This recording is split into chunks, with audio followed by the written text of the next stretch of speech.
అందరికీ నమస్కారము. ఇంకా ఈ చింత చిగురు అయితే మనము శుభ్రంగా కడిగి ఆరబెట్టుకోవచ్చు, లేకుంటే ఊరికనే కూడా ఆరబెట్టేసుకోవచ్చు. కాటన్ క్లాత్లో పోసేసి ఇలా నీడలో ఆరబెట్టేసుకోవాలి, ఎండలో ఆరబెట్టకూడదు. ఇంకా ఇది స్టోర్ చేసే విధానం అయితే చాలా రకాలు ఉన్నది. అందులో ఇది ఒక రకం అయితే స్టోర్ చేసేద్దాము. మనకు సంవత్సరం 2 సంవత్సరాలు అయినా ఖరాబు కాకుండా ఎప్పుడంటే అప్పుడు వాడుకునే విధంగా ఉంటుంది. ఇలా తేమ లేకుండానైతే నీడలో ఆరడానికి మాకు 3 రోజుల టైం అయితే పట్టింది. మంచి ఎండలప్పుడు అయినా కానీ పొడి కావాలంటే 3-4 రోజులు టైం పడుతుంది. మనం ఎండకు అస్సలు పెట్టకుండా మనము ఇంట్లోనైనా ఫ్యాన్ కిందనైనా లేకుంటే బయట మనకు నీడలోనైనా ఆరబెట్టేసుకుంటే మంచిగా ఆరిపోతుంది. ఒక టీపాయ్ వేసి టీపాయ్ మీద కాటన్ క్లాత్ వేసి ఆరబెట్టేసాము. కేజీ తెచ్చాము, ఇంకా హాఫ్ కేజీ చేసాము, హాఫ్ కేజీ వేరే స్టోర్ చేసాము. ఇలా మనకి ఇదైతే ఎండినాక ఇది హాఫ్ కేజీ ఇలా పొడి అయిపోయింది. నలిస్తే అంతా పొడి అయిపోతూ ఉన్నది మనకు చేతుల్నే. ఇంకా దీన్ని అయితే మనము కొంచెము పొయ్యి మీద గిన్నె పెట్టేసుకొని లైట్గా వేయించేసుకోవాలి. ఇంకా దీంట్లో కొంచెం అక్కడక్కడ పెద్దవి ముదిరిన ఆకులు ఉంటే ఏరేసుకోవాలి. అక్కడోటి వస్తుంది. ఇంకా అవి ఏరేసుకొని చేసేసుకోవచ్చు. అది ఉన్నా ఏం కాదు, కానీ కొందరికి నచ్చదు, అందుకని తీసేయడం.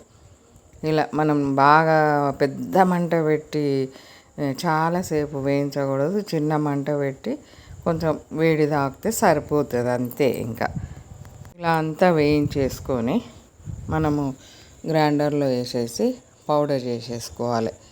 కొంచెం సాల్ట్ వేసుకోవాలి, మంచిగా మనకు నిల్వ ఉండాలి కాబట్టి కొంచెం సాల్ట్ వేసుకోవాలి. సాల్ట్ వేసేసుకొని మెత్తగా పౌడర్ చేసేసుకోవాలి.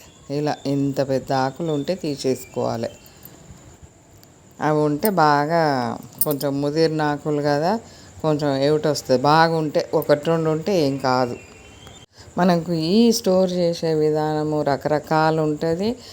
మనకు కలర్ కూడా స్టోర్ చేసిన దాన్ని బట్టి చింత చిగురు కలర్ మారిపోతూ ఉంటుంది మనకు. ఇలా మామూలుగా ఇలా మొత్తం డ్రై అయిన చింత చిగురు ఈ కలర్ ఉంది. కొంచెం లైట్గా వేయించేసి మనం పౌడర్ చేసుకుంటే పౌడర్ ఎలా ఉందో చూసేద్దాము. ఇంకా అది అయితే అస్సలు ఎన్ని రోజులైనా కానీ ఖరాబ్ కాదు. ఆమ్చూరైనా చింత చిగురైనా మనకు ఇంకా రకరకాలు. అసలు ఎండాకాలం వచ్చిందంటే ఇంకా ఇది కూడా ఒక వరుగు కిందనే లెక్క. మనము టమాటా వరుగు, వంకాయ వరుగు ఎలా వేసుకుంటామో ఇది కూడా అలానే. ఇంకా మనకి ఎప్పుడంటే అప్పుడు చింత చిగురు పౌడర్ రెడీ. ఇలా కొంచెం సాల్ట్ వేసి ఇంత మెత్తగా తిప్పామంటే మనకు ఇది హాఫ్ కేజీ పౌడర్. అది హాఫ్ కేజీ పచ్చి చింత చిగురు ఇంత వచ్చింది. వేడి చూడలేదు కానీ మనము పౌడర్ ఇంత వచ్చింది. మెత్తగా మనకి ఇట్లా పౌడర్ గాలిలో తేలిపోతూ ఉన్నది. అంత మంచిగా అయిపోయింది పౌడరు.